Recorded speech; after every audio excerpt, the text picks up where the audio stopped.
And now at 10, for the first time, we are seeing video from inside the MAX train the day of the deadly stabbings 2.5 years ago. Welcome, everyone, to KOIN 6 News at 10. I'm Jeff Gianola. And opening statements in the trial of Jeremy Christian are now done. Both prosecutors and the defense spent half the day outlining the timeline of events from their point of view.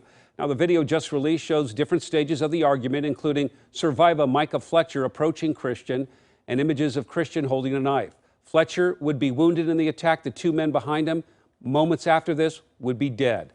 Court documents show the deadly attack started with Christian yelling anti-Muslim slurs at a young woman wearing a hijab.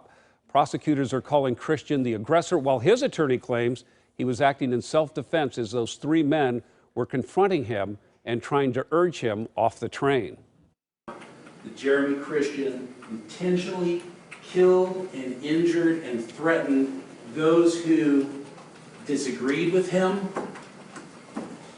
those who told him to shut up, those who did not look like him.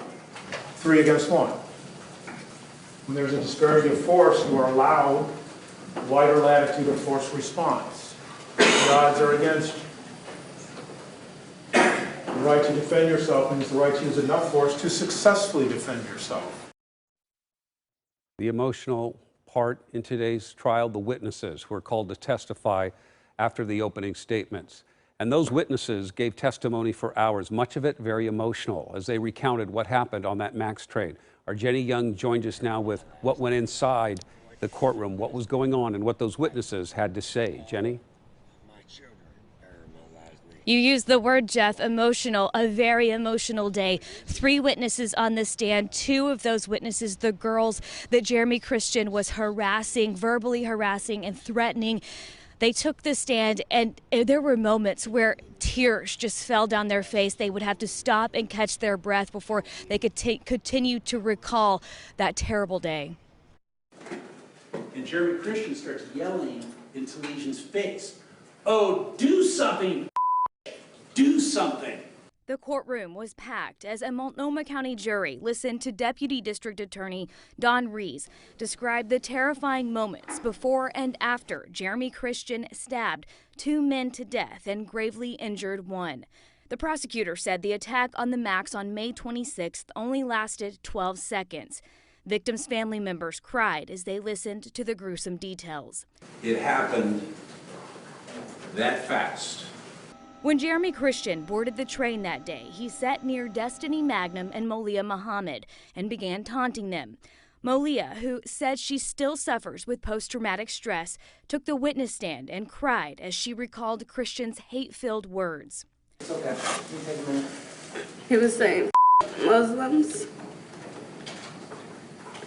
saying go back to Saudi Arabia. You remember anything else? Was there any... said, kill yourself. Malia's best friend, Destinee, also took the stand and watched as prosecutors played cell phone video for the jury. Prosecutors showed a picture of Christian holding the knife down by his side before he stabbed Micah Fletcher. Micah Fletcher begins to fall to the ground, and Jeremy Christian shoves the knife into Legion's neck, who at one point had shoved Christian. Ricky Best was stabbed next. Prosecutors say he was just standing with his hands on his hips. Christian's defense attorneys argued he was defending himself from the men. Today in the courtroom, Christian was nodding his head as the DA explained to the jury that he showed no remorse when he was arrested by police. That they signed their own death warrant, and I don't feel one bit remorseful or sorry about that. So, of course, this trial continues tomorrow. We'll be in that courtroom, but coming up on KOIN News at 11 on Channel 6, we have more reaction from those witnesses. You're going to want to tune into that. Jeff, back to you. Okay, just incredible that the jury watched that video. We'll have complete coverage of the trial, which is expected to last at least a month. And you can find our past coverage on the deadly attack on KOIN.com right now.